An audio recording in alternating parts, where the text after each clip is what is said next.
hari kedua bikin proposal yang kita cuma dikasih waktu 2 hari, Kamis sama Jumat. Jadi sekarang udah berprogres, ini dari naskahnya sama itu dari proposalnya. First, mari kita lihat yang lagi bikin naskah. Gimana bang? Udah berapa persen bang? Progres bang? Tinggal dikit lagi guys. Tidak menurutku. Tidak menurutku. Mengapa bang? Ini ngapain? Itu kubu nonton biasa lah. Kubu elit. Habis itu selanjutnya kita ke yang lagi bikin proposal. Hai guys. Sudah berapa persen kan guys? Berapa ya? 75%. Malah ketawa. Berapa persen? Kayak 75% ya. Iya, dia sayang banget sama gua. Oke deh. Oke, jadi sekian laporan dari kita hari ini. See you di progres selanjutnya. Chasing after innocent love, but I've been wasting so much time living on cloud nine. Am I the only one who dreams this up? And I've been standing on the sidelines, waiting till the time's right to make you mine. 'Cause ever since the first time you opened up my world, I just can't seem to close my eyes and sleep. I'm locked inside this daydream, don't need any saving. But I need you to wake me up. I fall asleep, I'm dreaming that you think of me. But if you're just too cool, I won't be your fool. When I fall asleep, I'm dreaming that you think of me. But if you're just too cool, I won't be your fool. No.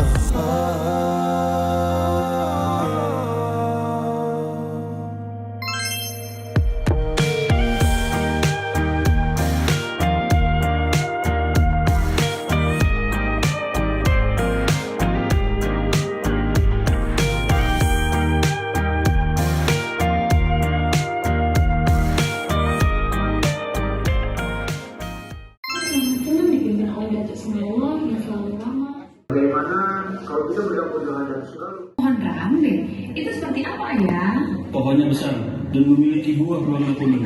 Rasanya manis-manis asam. Apa berada di tempat ini? saya menemukan Putri bisa di dekat perbatasan desa. Saya khawatir terjadi apa-apa dengan Tuan Putri karena di hutan ini banyak ikan buas. 'Cause ever since the first time you opened up my world, I just can't seem to close my eyes and sleep. I'm locked inside this daydream, don't need any saving. But I need you to wake me when I fall asleep. I'm dreaming that you're with me, but if you're just too cool. Itu yang begitu cerah ya Tuti. Ayo kita main bola lagi. Saat sedang bermain, ia menemukan satu pohon besar yang dikelilingi semak belukar. Dan pencarian putriku. Datuk Domoyana mendapatkan uangnya. Lalu penasaran. Perlahan-lahan ia memegang pisau. Bukit Barat, cerita rakyat Provinsi Jambi. Alkisah di suatu daerah di pedalaman Muara Jambi, di salah satu kabupaten di Jambi. Hiduplah seorang penghulu desa yang dihormati masyarakatnya. Penduduk akrab memanggilnya dengan sebutan Datuk Semewo. Masyarakat sangat senang dipimpin oleh Datuk Semewo yang selalu ramah, tidak angkuh, tegas dalam bersikap, dan menunjukkan kepeduliannya kepada masyarakat.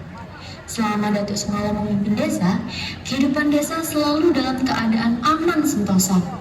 Selain kebijaksanaannya dalam memimpin desa, Datuk Semewo juga dikenal dengan kesaktiannya. Dengan kesaktian yang dimiliki Datuk Semewo, ia mampu melindungi desanya dengan membuat desanya tidak terlihat.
hari itu pemandangan desa begitu sejuk dan enak dipandang. Hijau daun-daun pepohonan terhampar luas dan memberikan kesegaran udara pagi itu. Di dalam keharmonisan desa itu terlihat keceriangan putri dan cantik jelita sedang asik bermain dengan harimau putih pemberian ayahnya. Sewaktu-waktu hewan tersebut hilang dan putri kebingungan mencari harimaunya. Saat sedang mencari, matanya tertuju pada segerombolan orang yang berjalan hendak menuju desa Danau. Pelan-pelan ia mengendap dan bersembunyi di balik pohon besar. Satu di antara segerombolan orang, ada seorang pemuda yang tampan, gagah, berani, yang seperti pemimpin dari rombongan itu. Lama dia terpukau memandang pemuda itu. Siapakah pemuda tampan berserta rombongan itu? Hendak kemana mereka pergi? Saking terpananya, ia dikejutkan dengan harimau putih yang mengelus kakinya. Siapa di situ? Ayo tunjukkan wujudmu. Mendengar hal itu, putri ketakutan. Sang putri pun berlari secepatnya menuju desa dan tidak memedulikan ancaman dari pemuda itu. Mendengar suara langkah berlari, pemuda itu segera mencari sumber suara, tetapi ia tidak menemukan siapa-siapa di situ. Aneh, apa kalian tidak mendengar suara tadi? Iya Tuan, kami juga mendengarnya. Sepertinya suara perempuan. Kemana perginya? Cepat sekali dia menghilang. Pastilah dia orang sakti. Ayo kembali.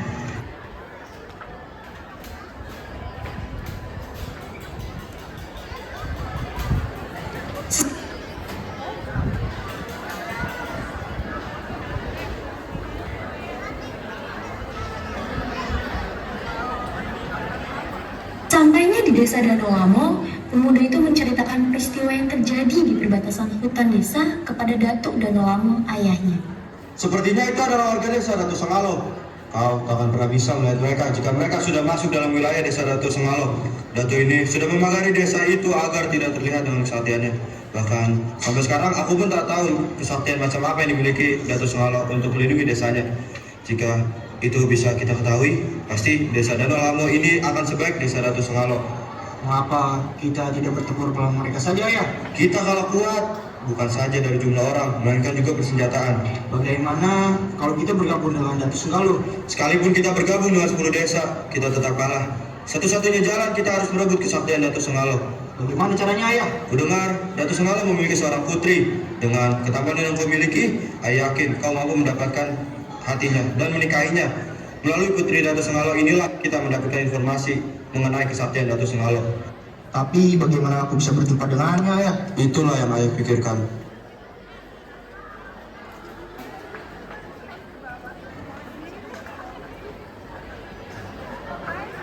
Di desa Datuk Sengalo, sang putri sedang berlari sekencang-kencangnya menuju tempat ia disapa ayahnya. Apa yang terjadi putriku? Hal apa yang membuatmu ketakutan? Aku merasa rombongan dengan senjata lengkap melintasi daerah perbatasan desa kita, ayah. Lalu aku berlari ke sini dengan ketakutan. Tapi mereka tidak melihatku, ayah. Padahal jaraknya sangat dekat. Bersenjata lengkap? Iya, ayah. Kau tak perlu risau, duhai putriku. Selama keris perak itu masih ada di perbatasan desa ini, Dewa akan selalu melindungi kita. Keris perak? Apa maksudnya, ayah? Kau masih ingat ketika ayah memberimu anak harimau putih? Tentu saja aku ingat. Keris itu ayah dapatkan ketika ayah menyelesaikan pertapaan ayah tepat di sebelah anak harimau putih itu. Keris itu adalah pelindung desa kita. Ketika ayah menemukannya, ayah harus menanamkan keris tersebut di perbatasan desa. Sebab penempa itu tahu bahwa desa harus dilindungi dari ancaman orang asing. Keris tersebut itulah yang membuat desa kita tak kasat mata. Bagaimana jika keris itu hilang atau diambil orang? Desa ini akan terlihat dan ditemukan orang. Jika terjadi, desa ini berada dalam bahaya. Jika ayah berkenan, bolehkah saya mengetahui di mana letak keris itu ditanam? Apa engkau bersedia menjaga kerahasiaan ini kepada siapapun? Sebab jika ada yang mencabut dan mengambilnya, kekuatan keris dalam melindungi desa akan lenyap. Bersedia, ayah? Janji? Janji. Keris itu ayah tanam tepat di bawah pohon rambe. Pohon rambe? Itu seperti apa, ayah? Pohonnya besar dan memiliki buah berwarna kuning. Rasanya manis-manis asam.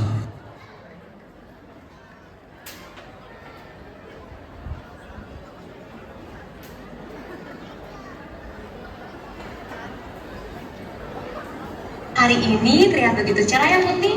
Ayo kita main ke hutan lagi.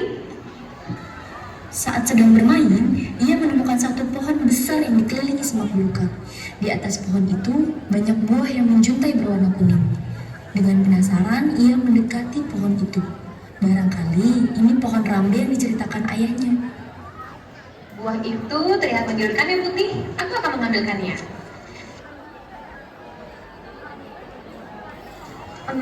Buah ini rasanya manis-manis asam. Tidak salah lagi, inilah pohon rambe yang dimaksud ayah. Rasa buah itu sangat enak dan membuat Putri ketagihan memakannya. Saking lahapnya, seluruh buah rambe tersebut telah habis dimakannya. Tetapi ada satu buah rambe yang sangat besar telah ditelan sang putri. Biji buah itu tersangkut di tenggorokannya. Putri segera berjalan mencari sumber air. Dan tanpa sadar, ia telah keluar jauh dari batas yang dilindungi oleh keris perak. Karena sakit yang tak tertahankan, sang putri akhirnya jatuh dan pingsan. Tak terlihat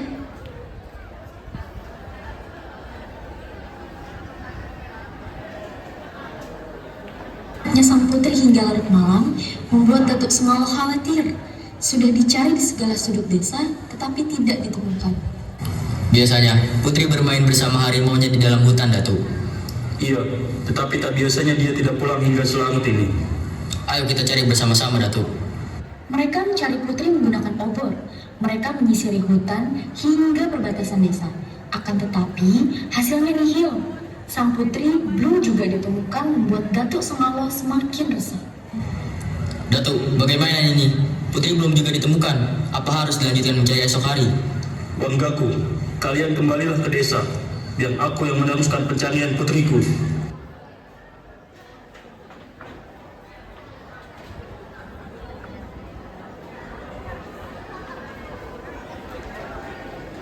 Di sebuah rumah yang jauh dari pemukiman warga, seorang pemuda sedang menyembuhkan seorang perempuan yang sudah bangun dari pingsannya. Dengan menggunakan tenaga dalamnya, pemuda itu menepuk pundak perempuan tersebut. Seketika, keluarlah biji yang tersangkut di tenggorokan perempuan itu. Gimana ini? Kau sedang berada di rumahku, Putri cantik. Istirahatlah dahulu. Siapa kau? Mengapa aku berada di tempat ini? Saya menemukan Putri pingsan di dekat perbatasan desa. Saya khawatir terjadi apa-apa dengan Tuan Putri, karena di hutan ini banyak hewan buas. Oleh sebab itu, saya memutuskan membawa Tuan Putri ke rumah saya. Aku harus segera kembali ke desa. Aku tak mau ayah mengkhawatirkanku. Sakit sekali tenggorokanku.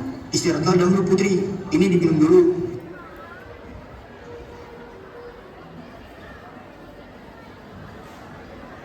Bolehkah hamba tahu siapa gerangan Putri cantik yang jelita ini? Saya Putri dari Datuk Senggalo. Pemuda itu kaget, lalu pemuda itu ingat akan cerita sang ayah. Putri Datuk Sengalo dapat dimanfaatkan untuk mencari tahu kekuatan tersembunyi dari Datuk Sengalo. Caranya tentu saja dengan menikahi sang putri. Pucuk dicinta, pulang pun tiba. Istirahatlah dahulu, dua ibu cantik yang jelita. Selama masa pemulihannya, si pemuda menunjukkan kebaikan dan perhatiannya kepada sang putri.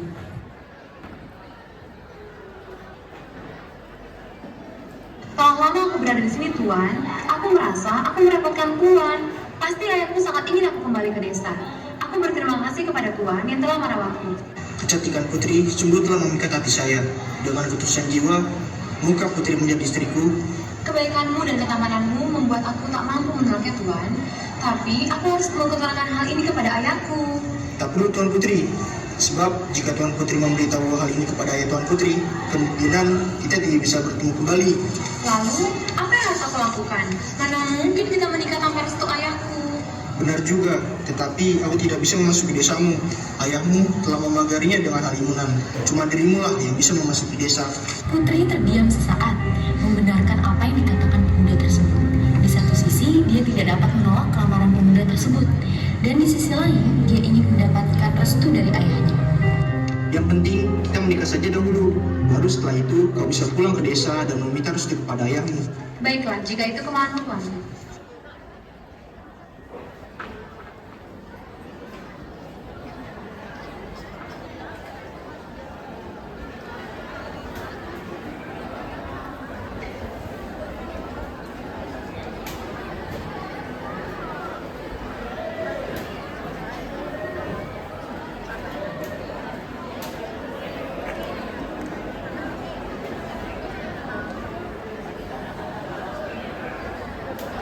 Pengumuman pernikahan pun diberitakan ke seluruh desa Danau Lamo. Sang putri dan pemuda itu akhirnya melangsungkan pernikahan. Berita pernikahan Putri Datuk Sengalo tidak diberitahukan oleh Datuk Danau Lamo kepada Datuk Sengalo.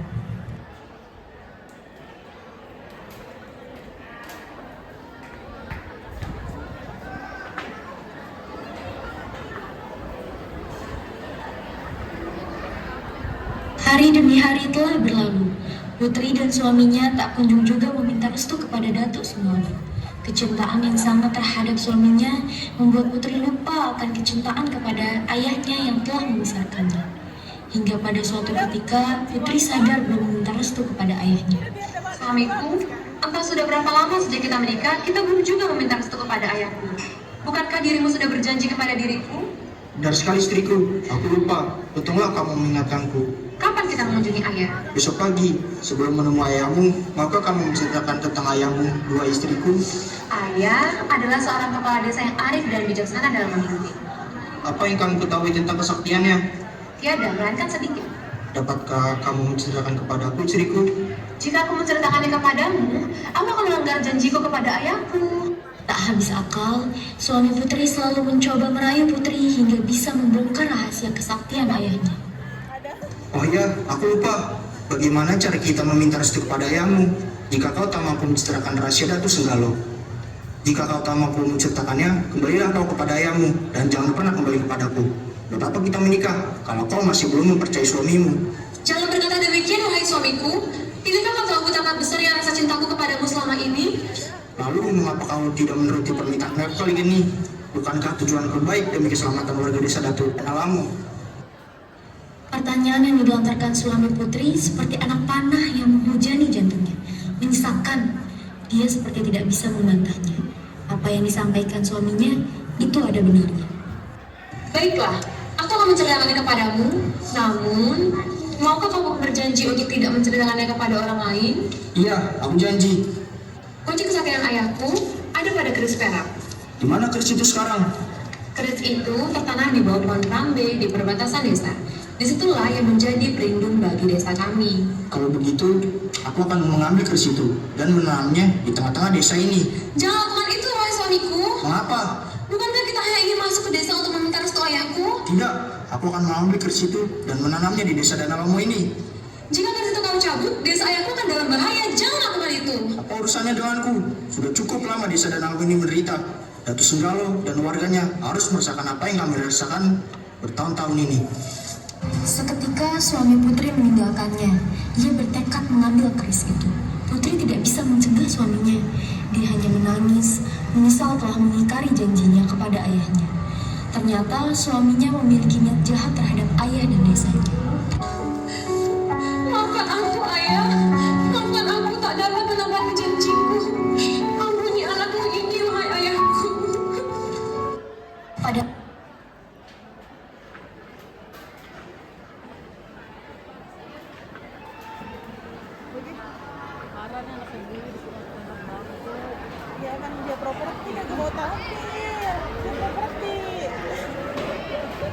malam harinya, suami Putri mengumpulkan pasukannya.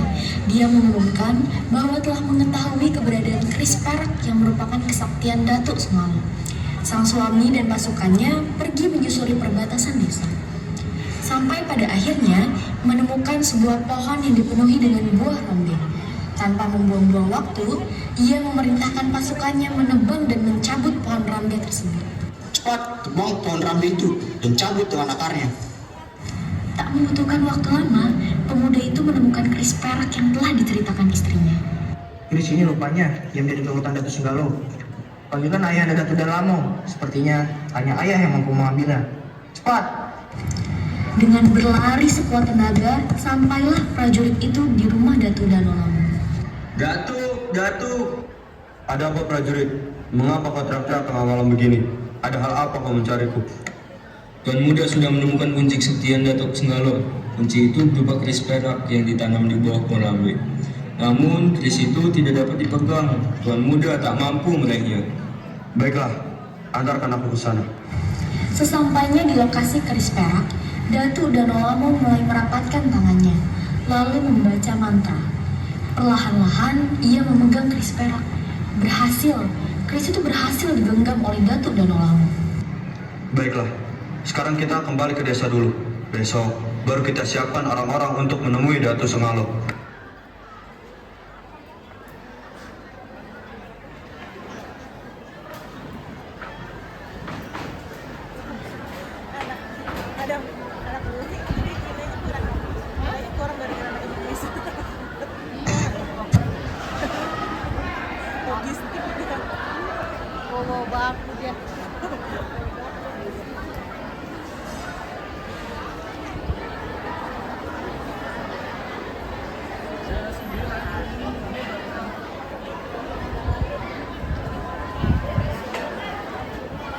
8 malam, Datuk Sengalo tersentak bangun. Hatinya mendadak was-was. Dia merasakan ada suatu keanehan yang telah terjadi. Dia bangkit dari tidurnya dan melihat keluar rumah. Lalu, dia berkeliling desa guna mencari tahu apa yang menjadi sumber kekhawatirannya. Apa jangan-jangan siapa yang melakukan ini? Ini gawat. Besok sudah tidak ada waktu lagi. Aku harus melakukannya sekarang agar warga desa aman. Bergegas ia meninggalkan pohon rambe yang tumbang dan melesat menuju desa. Sesampainya di desa, segera Datuk Sengalo membangunkan warga desa dan memberitahukan apa yang terjadi. Para wargaku sekalian, bukan maksudku ingin mengganggu kalian tidur. Akan tetapi, ada hal yang harus aku sampaikan kepada kalian semua terkait keadaan desa kita. Memangnya apa yang terjadi di desa ini, Datuk? Para wargaku sekalian, aku ingin memberitahu kalian bahwa pagar yang aku buat untuk melindungi desa ini telah rubuh. Perak yang aku tanam di dalam pohon rambe telah berhasil dicuri orang asing. Desa kita saat ini sedang terancam. Kita hanya punya waktu malam ini karena besok musuh sudah akan menyerang desa ini. Lalu, apa yang harus kita lakukan, Datuk? Tenanglah wargaku. Ambillah selokan sampah di rumah kalian masing-masing dan segeralah berkumpul di rumahku. Seluruh warga melakukan apa yang diperintahkan Datuk Sengalo dan bersama menuju ke rumah Datuk Sengalo. Ayo, timbun rumahku dan sisakan lubang di depannya agar kalian bisa masuk ke dalam. Sebelum matahari terbit, kita semua sudah harus berada di dalam rumahku.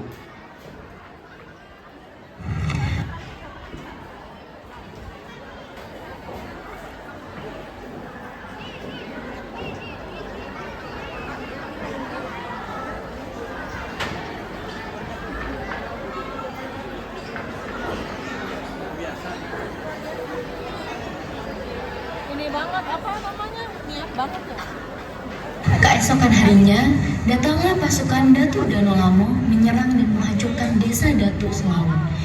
Datuk Danolamo membawa keris perak itu, sedangkan pasukannya membawa tombak. Sesampainya di desa Datuk Sengalo, mereka terheran-heran melihat desa sepi. Tidak ada satu warga pun yang mereka temukan. Yang mereka temukan hanyalah sebuah bukit yang berada di tengah desa. Mengapa ada bukit di tengah-tengah desa ini? Kalau dilihat dari tandanya, sepertinya bukit ini baru saja dibuat. Mungkin saja mereka ada di dalam bukit ini. Mana mungkin ada manusia yang hidup di perut bukit ini? Dia orang sakti. Lalu, apa yang harus kita lakukan, Ayah?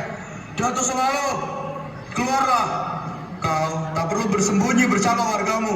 Kau dan wargamu tak akan terluka jika menyerahkan upeti. Lagi pula, keris sudah ada di tanganku.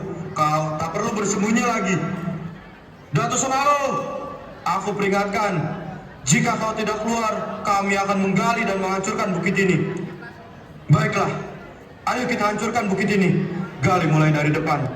Seluruh pasukan Datuk Danolamo bahu-membahu menggali bukit. Mereka menggali terus-menerus hingga mereka menemukan sebuah pintu. Dan pintu itu seperti tidak terkunci. Lalu mereka membukanya. Ketika dibuka, mereka terkejut. Sebuah moncong meriam sudah mengarah ke mereka. Sebuah ledakan besar menghantam hampir seluruh pasukan beserta Datuk Danolamo dan anaknya yang berada di luar bukit. Mereka semua porak-poranda. Seketika itu pula, keris perak yang berada di dalam genggaman Datuk Danolamo terlepas dan masuk ke dalam bukit tersebut. Bukit itu kembali tertutup dan mereka semua tertimbun oleh bukit. Mendengar hal tersebut, Putri hanya bisa menangis ketika mengetahui bahwa ayah beserta warganya telah menjadi bukit. Dia telah menyesal karena sudah mengkhianati ayahnya dan tidak menepati janjinya. Namun, penyesalan selalu datang terlambat. Bahwa sejak saat itu, bukit yang tinggi itu dinamakan masyarakat sekitar sebagai Bukit Sengalo atau Bukit Perak yang dapat ditemukan di daerah Kecamatan Muara Sebu, Kabupaten Muaro Jambi, Provinsi Jambi. Inilah cerita dari legenda Bukit Perak. Pesan moral yang bisa kita ambil dari legenda ini, jangan mudah percaya dengan kebaikan orang yang baru kita kenal. Dan jangan juga putus asa untuk berjuang walaupun kekuatan kita sedang lemah. Jadilah pemimpin yang selalu memikirkan rakyat agar selalu diberi kekuatan oleh Tuhan.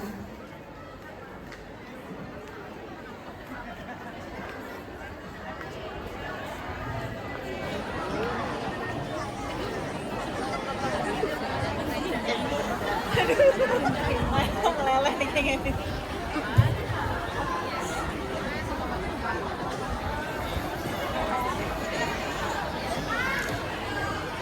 penampilan dari kelas 12.5, kurang lebihnya mohon maaf.